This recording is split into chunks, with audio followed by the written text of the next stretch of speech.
Are you really laughing at that old navy patch? The flag rope clicked against the pole as evening light flashed across his worn sleeve, and the recruits mocked him. Again, voices sharp enough to cut through the training hall's quiet. But when he adjusted a crooked chair with a steady hand, the patch glinted like a compass, remembering an old duty pulling the room into a heartbeat-soft silence beneath the shifting glow. Still quiet men leave echoes too. Let me take you back. The late autumn light was already fading when Sam Hargrove pushed open the door of the training hall. A thin line of cold air followed him in stirring the edges of his old navy jacket. The faded technician's patch on his sleeve caught the yellow neon glow overhead, its threads soft from years of wear. Chairs scraped across the floor as the recruits turned. Their voices dropped for a beat, then rose again with the sharpness of young men who hadn't learned restraint.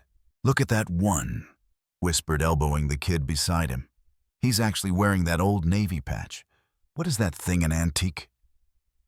Another recruit snorted loud enough to echo. Antique, more like thrift store cosplay. The laughter spread in waves, careless and bright, bouncing off the metal racks along the walls.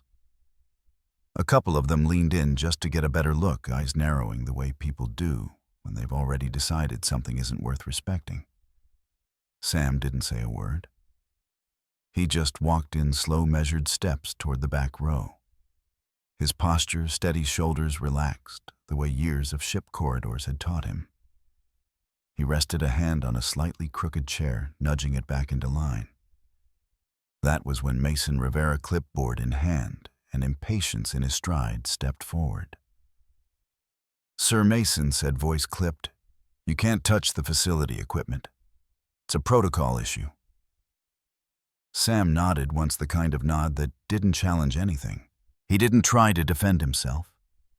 Didn't explain he was only straightening the chair so no one would trip. His hand brushed the worn patch again, more habit than gesture, like someone reaching for a familiar anchor. Across the room, Ava, perched on a stack of mats, while waiting for her mother, watched all of it with wide, unsettled eyes. She was the only one not laughing. The way the recruits circled the way, Mason's tone tightened. The way Sam remained quiet, it all felt wrong to her in a way she couldn't name yet. But none of them noticed how steady Sam's hands were. The recruits' voices dipped into a mocking chorus again, a low chant repeating the words, "Old patch," as if it were a joke that improved with each retelling. Sam didn't flinch. He simply moved aside to give them space, shoulders squared against the draft, rolling under the door. Mason leaned closer to one of the senior trainees, lowering his voice, but not enough. "That old patch will cause trouble," he muttered. "You'll see." The training hall was quieter that afternoon, the kind of quiet that held its breath before the next round of drills. A thin rope stretched across the center as part of the obstacle setup, meant to be perfectly level. It wasn't. One end sagged just slightly enough to throw off the timing for the recruits who depended on visual markers.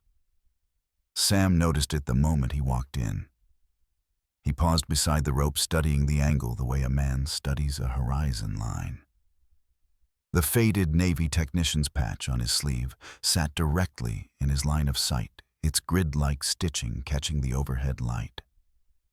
With a small, practiced motion, he lifted his arm and used the patch itself as a reference, aligning the rope by sight until it matched the exact orientation he remembered from countless hours calibrating shipboard gear. He adjusted the knot with 2 careful pulls. Barely a second passed, but the rope straightened perfectly. A couple of recruits blinked. One leaned in, squinting. "How did he do that?" he whispered. "No clue," another said. "Looked like he measured it with his sleeve." But the moment curiosity flickered, Mason Rivera cut in, sounding more irritated than impressed. "Sir, please don't touch the equipment. We've talked about this." Sam stepped back with a calm nod, the kind that didn't argue and didn't need to. The recruits exchanged puzzled looks, unsure whether they'd witnessed something impressive or something they should laugh at. Their uncertainty hung in the air, heavy and awkward. Across the room, Ava watched from the bleachers again. Her legs swung above the floor and she leaned forward slightly, eyes locked on Sam's sleeve.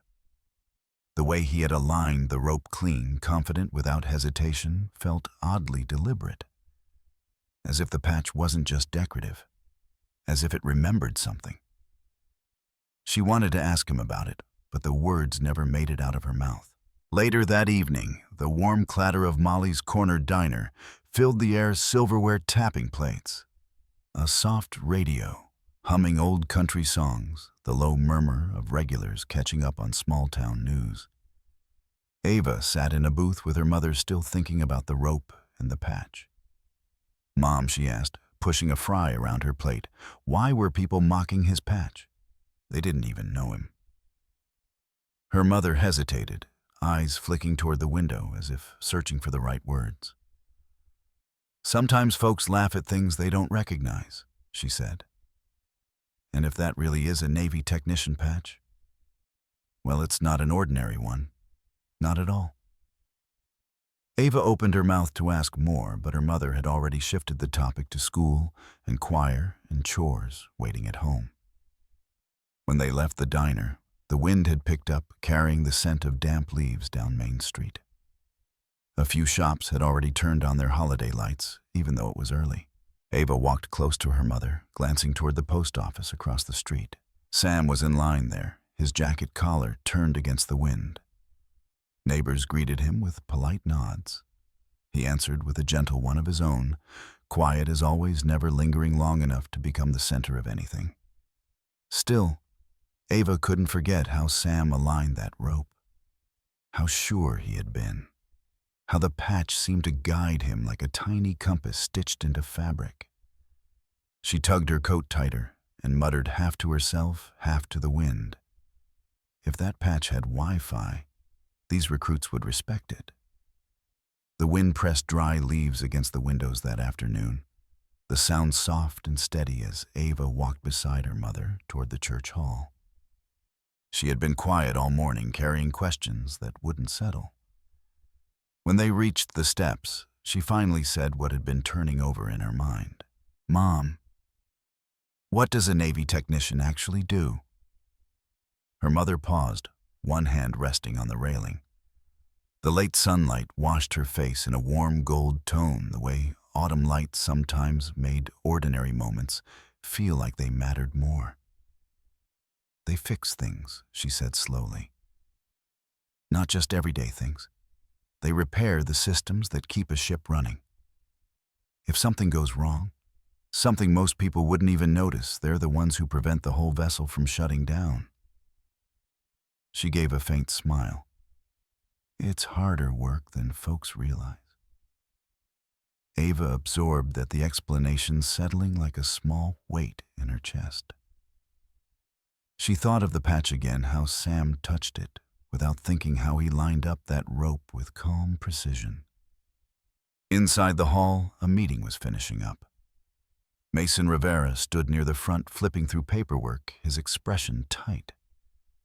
When he noticed Ava and her mother, he nodded politely before returning to his stack of forms. "I'm filing an interference report," he said to a colleague. "He keeps touching equipment, and it's a liability." Ava's mother glanced toward him, but said nothing. The tension in the room felt sharper than the breeze outside. Later, when everyone had gone, Sam returned quietly through the side door. The overhead lights buzzed faintly as he walked along the rows of equipment. A training monitor on one table flickered the screen, rolling slightly, as if it was moments away from cutting out. Sam laid his tools beside it and slipped off his jacket. He worked with the same quiet certainty he used on the rope. Steady hands, deliberate movements, nothing wasted. Every adjustment seemed to come from memory rather than instructions. He tightened a loose connection, realigned a board tapped lightly near the base. The monitor steadied, then held. Out in the open hall, the building had grown nearly silent, but from somewhere beyond the far wall, The choir was rehearsing. Their harmonies drifted through the thin door seams, rich, warm, layered, as if the whole town's history had been poured into a single melody. The sound filled the empty space around him, soft enough to comfort, strong enough to echo. Ava stood in the doorway, unnoticed at first. She had come back to retrieve a forgotten jacket and stopped when she heard the music. It mixed with the faint glow from the hanging bulbs, making the hall feel older, gentler, like a place where stories lived between the shadows. Sam reached for his own jacket when he finished brushing a layer of dust from the sleeve. His fingers paused at the patch. He wiped it gently with the edge of a cloth, as though clearing off years rather than minutes. Ava watched that small motion, the care in it, the familiarity, the unspoken history. Something in her shifted. Then she realized Sam was hiding more than a story. The choir's voices swelled again, low and full, like a tide rising through the cracks of an old building. Ava stepped closer, her hand tightening around her jacket's collar. Why would someone hide a patch like that? She whispered into the dim hallway, the question hanging in the space between them. The training hall had been cleaned twice over for inspection day. The floors swept until they almost shone. Recruits straightened their uniforms every few seconds, nerves flicking through the room like static. Word had spread quickly. Admiral Arthur Williams, retired, respected, the kind of man people still stood a little straighter for, was visiting the facility. Sam arrived quietly, as he always did, slipping through the side door with his jacket zipped halfway. The faded Navy technician's patch rested at the edge of his sleeve, its stitching softened by years that no one in the room understood. Mason Rivera moved briskly along the rose clipboard tucked under his arm, issuing last-second corrections to anyone who would listen. When he noticed Sam, his expression tightened. "Sir, today is a formal review," Mason said. "Please stay toward the back so we can keep the area clear." He didn't shove him, not physically, but his presence, tone, and posture carried the same weight. It was a symbolic push, the kind that didn't need hands, to make someone feel out of place. Sam stepped back without complaint, folding into the quiet edges of the hall. A hush spread as the doors opened and Admiral Williams entered, flanked by 2 staff members. Even the air seemed to adjust itself. His walk was measured, his eyes scanning every detail, not with judgment, but with the steady attention of someone who'd spent a lifetime reading rooms for problems before they happened. Recruits held their breath. Mason straightened his shoulders. Ava, who had slipped in with her mother to watch the review, stayed near the wall, scanning the hall for the familiar figure in the worn jacket. The Admiral shook a few hands, spoke a few low words, inspected the equipment tables. Nothing seemed out of the ordinary until he turned toward the back of the hall. His gaze caught on Sam's patch. He stopped walking. A long, stunned pause settled over the room, as if the building itself were listening. The Admiral stepped closer slowly, like someone approaching a piece of history he hadn't expected to find in a small town on an ordinary afternoon. He looked at the patch, not just at it, but into it, the way only someone who knew its meaning could. His breath caught for a moment. Then he reached out, brushing the fabric lightly with his fingertips, reverent rather than curious. Sam's eyes dropped, almost apologetic, as though the patch were a burden he hadn't meant anyone else to carry. The Admiral straightened. And then, with no fanfare, no announcement, no crowd cue, he lifted his hand to his brow and saluted. A slow, deliberate salute. One man acknowledging another, one memory honoring another, one truth correcting a room full of assumptions. Silence rippled outward in every direction. Recruits stared, mouths parting. Chairs sat frozen, mid-squeak.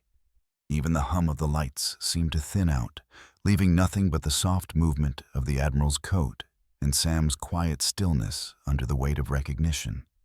Ava felt her heart drum against her ribs. She had never seen a moment so small and so enormous at the same time. Mason, still holding his clipboard, seemed to shrink half an inch. The rules and forms he had clung to so tightly slipped out of place.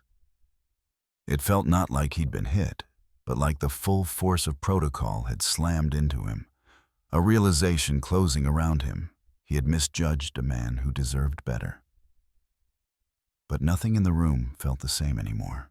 When the Admiral lowered his hand, his voice was low, warm, and edged with memory. Men who wore this, he said, touching the patch again with care, kept the fleet running. A collective breath rose in the hall, as if everyone had finally remembered how lungs worked. Sam didn't move right away. His eyes stayed fixed on the floor, humility etched into every line of his posture.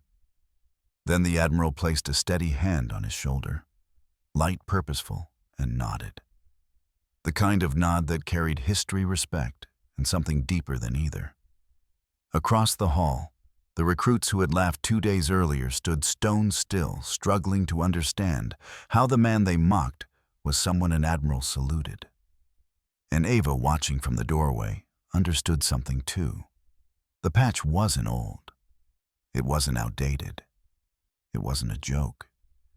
It was a story one the whole town had forgotten until this moment.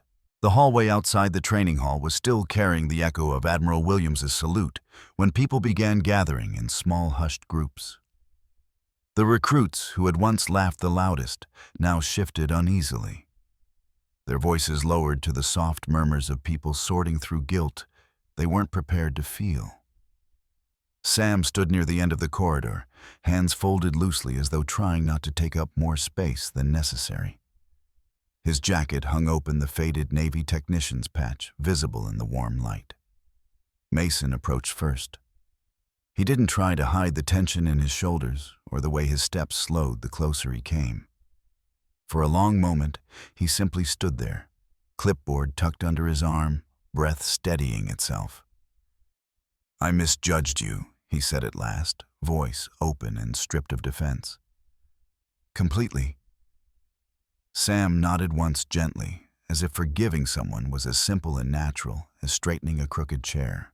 Behind Mason, 2 recruits exchanged glances before stepping forward. Their eyes didn't carry the sharp mockery they once held, only an uncomfortable honesty. "We were wrong about the patch," one said, rubbing the back of his neck. "We shouldn't have laughed," another added. "We didn't know what it meant." Sam didn't reply right away. The hum of the hallway lights filled the quiet. Footsteps passed occasionally as more people drifted in, each wearing the same expression of someone realizing a story had existed in plain sight, and they had never bothered to ask. Ava appeared from behind the stairwell, clutching a small square sheet of paper she had folded 3 times. Her shoes tapped softly as she approached the community board mounted along the wall. She stood on tiptoe, stretching to pin her note to an empty space beneath the cork's worn edge. Sam and the others watched as the paper settled into place. Neat handwriting, a little slanted, read, "He fixed what we couldn't see." The words hung there with more weight than the thin paper should have been able to carry. A soft warmth spread through the crowd. Not celebration, but recognition. The recruit stepped aside to make room as Ava glanced back towards Sam. He offered a quiet smile, brief but sincere enough to brighten her entire face. From a storage room nearby, someone emerged carrying a small shadow box normally used for award displays. The hall supervisor gestured toward the board. "We thought maybe the patch should go up there," she said. Sam hesitated, fingers brushing lightly over the worn stitches, the way someone might touch an old photograph.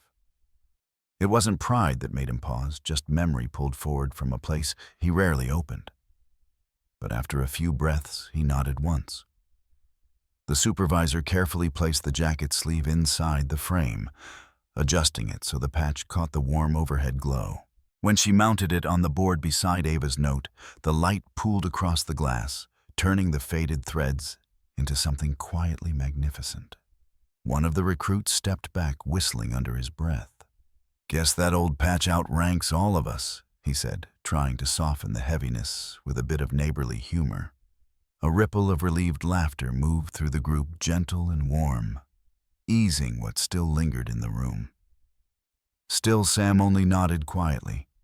He didn't bask in the attention. He didn't step closer to admire the display. He simply folded his hands again, watching as others looked up at the framed patch, with reverence he hadn't expected and didn't seek. But the hallway felt different now, lighter, fuller, almost like a hymn drifting in from the church next door. Not because the town had suddenly learned who Sam Hargrove was, but because finally they wanted to. The evening air had cooled by the time Sam stepped out of the training hall, the wooden door closing behind him with a soft, familiar thud. The sky above Main Street held the last traces of dusk, thin streaks of amber fading into blue. He paused on the walkway, breathing in the quiet. After the long day, the stillness felt like a gentle hand on his shoulder. The corridor lights flickered on, one by one, casting warm circles across the pavement. Sam adjusted the collar of his jacket, the sleeve brushing against the place where the old Navy technician's patch had once rested. The hall behind him buzzed faintly with end-of-day chatter. But he didn't turn back. He wasn't one for gatherings, even when they were about him. Mr. Hargrove, Ava's voice rang out from the stairs. She hurried toward him, her jacket half-zipped, her hair catching the wind. When she reached him, she slowed to a respectful distance, hands held behind her back as if trying not to disturb the moment. He gave her a small nod. "Evening, ma'am." Ava drew in a steadying breath. "Sir."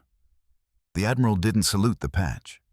She hesitated, eyes lifting to meet his. "He saluted you." The words settled between them, soft, but unmistakably true. Sam's gaze drifted toward the windows of the hall. Through the glass he could see the bulletin board, the glow of the new plaque mounted there just an hour earlier. Its brass surface reflected the overhead lights in warm ripples. They walked back toward it together, footsteps quiet against the concrete.